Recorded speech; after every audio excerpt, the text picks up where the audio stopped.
Today we're going to be discussing 5 things you want to do on day 1, and they're all going to be in order. And number 3 is usually something most people forget to do. The first thing you should do is not enter Diamond Dynasty, but instead go into your settings. And you are going to go into your gameplay settings, and you're going to check out every single category and make sure that everything is to your preferred style. But I would really emphasize on making sure that in the control category, all of the offense is how you want it to be for Diamond Dynasty. All of the defense is the same way. And if you're someone that's going to play Road to the Show, you go ahead and turn the player lock to your preferred settings. I'm not going to be doing the whole pressing 7 buttons in order to either scoop the ball or make the throw in an impact play. So I'm just going to leave that as button accuracy whenever the game comes out. You also want to head into camera and select whichever camera angles you like playing with, as well as in-play view offense and in-play view defense as well. Still talking about settings, we're going into presentation next.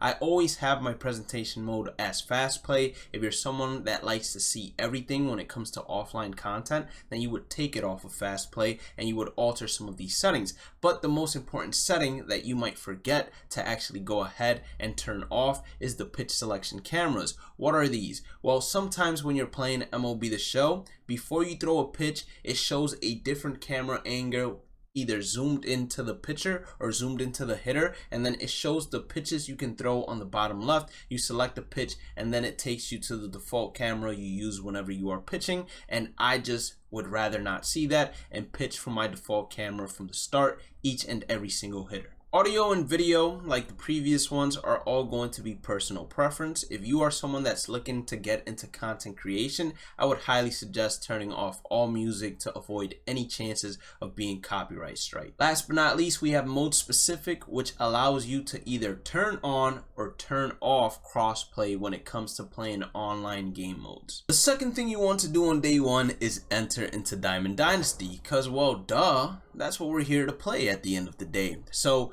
when you enter Diamond Dynasty, you're not going to go straight into all of the unlocked features. Instead, you're going to have a tutorial that you're going to have to complete. And inside of that tutorial, you will get most likely a stadium, a uniform, and a player that you will lock into a certain collection. But once you do that, it is time to go ahead and do thing 2, which is going to be to go to the shop, go to the packs, and open up your pre-order packs. So when it comes to the packs, we're going to start off with the MVP edition. But before we even get into the MVP edition, you need to know that everyone, once you get the game, regardless of whether you bought early access or not, inside of the show shop waiting for you, you are going to have a 5 standard bundle free to redeem, as well as a cornerstone choice pack that has 4 diamond captains in which you choose one. We have already seen the 4 captains. They are Nolan Arenado, they have Kodai Senga, they have Byron Buxton, and then last but not least, I can't remember off the top of my head,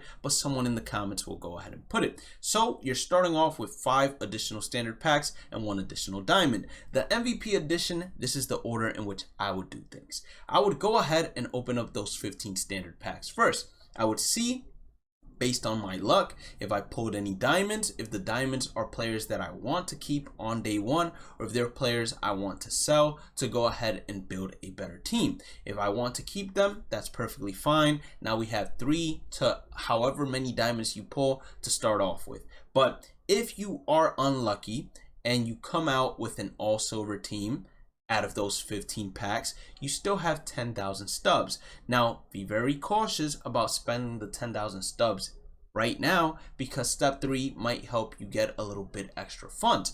But the next step would be you go ahead and just enter into the community market and you find some low budget silver and gold cards that have the preferred attribute. My preferred attribute is going to be power, and when it comes to pitching, it's either hit per 9 or K per 9 that I'm going for, and I'll buy at the minimum price those cards to then go ahead and take into offline grinding, because that's what I always do on day 1. So with those 10,000 stubs, you're going to be looking to go ahead and invest into building the core of your team, and you might be left over with some stubs, which I would then go ahead and put minimum buy orders on every single collection team that does not have a diamond. Now, when it comes to the diamond choice packs, in terms of the cornerstone diamond choice pack, as well as the special diamond choice pack that we're getting for pre-ordering and getting early access, I would not go ahead and select either card from either pack until I know for sure 100%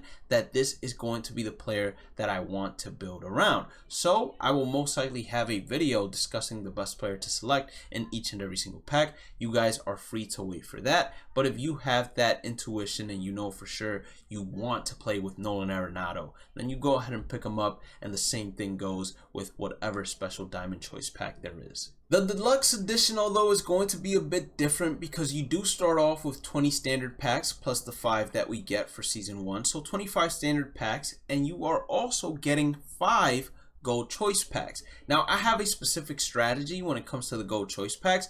I like to go ahead and select the player in each round because it's going to be a round of usually 4 players. I like to select the player that I think has the highest chance of going diamond this year. Now that is going to be all on you and your intuition to see whether a player is a prospect for diamond or not. Usually older players are less prospects, but if they had really good years last year, then they are better prospects to go into diamond a lot easier. But the reason why you're selecting instead of the best player available, the best player in terms of chance to diamond, is because later on you won't have to buy that player's diamond card. Even though it will be relatively cheap, it's going to save you some stubs in the long run. When it comes to the diamond choice packs, we follow the same rubric as the MVP edition, and then with the 20,000 stubs, if you do not need to invest into your team because within 25 standard packs you feel like you got an A-OK team to take into offline grinding, then what I would suggest is the same thing I suggested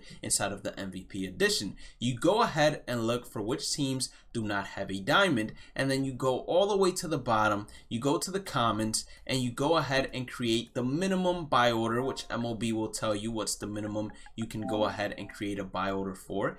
Here it's telling me 5 stubs. So I would create the minimum buy order for each common I don't have, each bronze I don't have, and I would go all the way up to each silver I don't have, and then I would just leave it there. And throughout the week, those cards will be sold to you. I guarantee you it, and you'll be able to progress along the collection rewards and earn yourself some additional stubs for completing certain collections along the way. This is not step 3, but it's a step that I think everyone watching this should do. You better subscribe to the YouTube channel and check out the description where we have our gameplay channel as well as our social media links and where we stream on Twitch. Now let's get into number 3, which is going to be starter collections. Now listen to me carefully. Your first collection is going to be one that MLB The Show forces you to do inside of the tutorial, so you have no choice. You're going to earn roughly 375 stubs, probably a little bit less or a little bit more with the new game, and then you're going to have all these collections to collect common players, to collect infielders, collect outfielders, and collect pitchers. And on the right, my camera might be blocking it, but the rewards are stubs. So what I would do here is I would go ahead and collect first all free agent players that you have. That is the first thing you should go ahead and add to your collections, because once you collect a player, that player is unsellable, and most of the times free agents do not sell for anything more than their minimum buy order, so you might as well put them to some good use. Second, I would go ahead and collect all of the common players for those cheap teams that the buy orders went through. And then when it comes to collecting the equipment, to collecting the unlockables, to collecting the bat skin uniforms and all of that, you don't have to do this on day 1, because as you progress throughout programs, you are going to be getting unsellable equipment, you're going to be getting unsellable unlockables, unsellable bat skins, and unsellable uniforms, and you could gradually work your way to completing these collections throughout the first week. Or if you are someone that is like, hey, if I buy 5 silver equipments, I'm gonna make my money back and complete this collection, then go ahead. But I would not go out of my way to buy any piece of equipment that's higher or unlockable or uniform than a silver tier.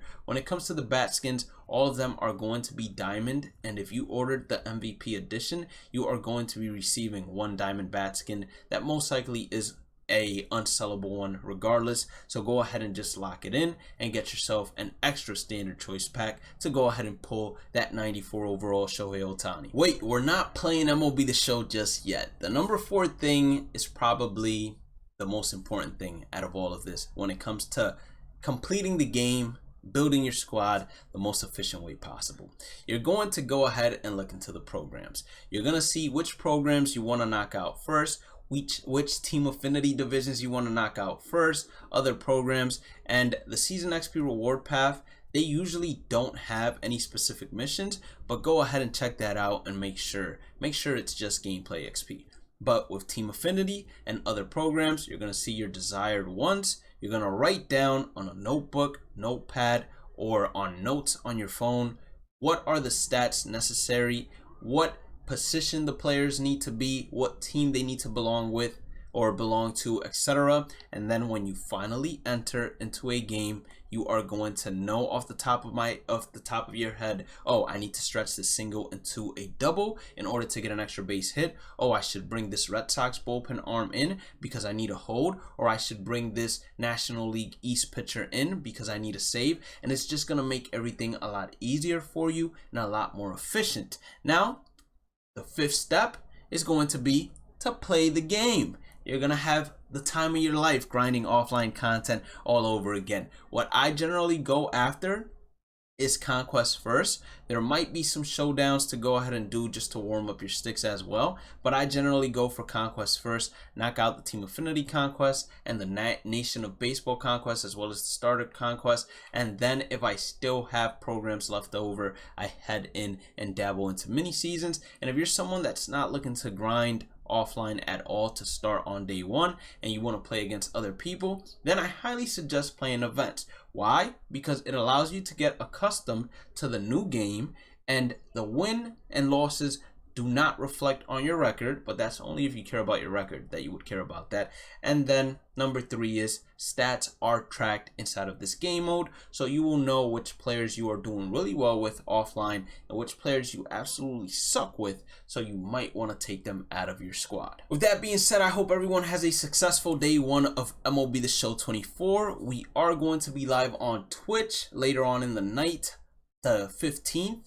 I highly suggest you guys go ahead and check out our Twitch inside the description. Make sure you guys enter the giveaway on Twitter, which is also inside the description. Subscribe to my gameplay channel inside of the description. Hit that like button, red subscribe button, notification bell. Have a blessed day and night. Stay positive, stay safe, stay blessed, and I will catch you all in the next one. Peace out.